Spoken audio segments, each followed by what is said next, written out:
Hi guys! I-share ko sa inyo nung nagpunta pala ako sa London is may picture ako na doon sa ICE, Institution of Civil Engineers.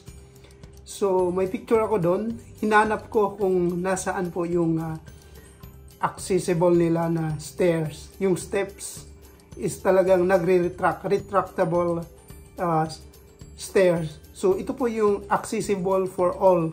So yung mga PWD is talagang makaka-access nito. Yan, makikita nyo is talagang nagre-retract yung hagdan. Tapos may left siya. So dyan po sumasakay yung mga disabled or naka-wheelchair. So automatic po yan, tataas. So may pipindutin ka lang dyan.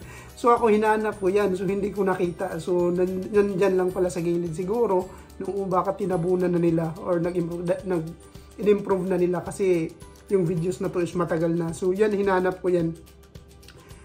So ganyan po yan. Yan, sa loob din is talagang nagre-retract yung stairs.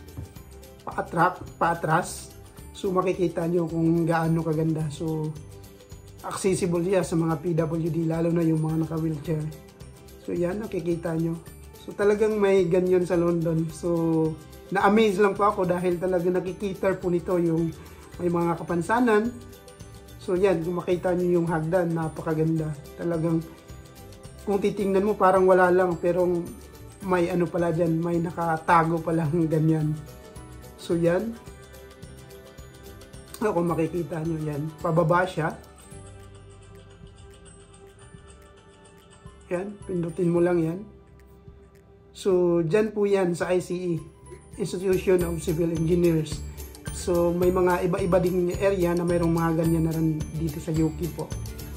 So yun lang po. Thank you sa panunood.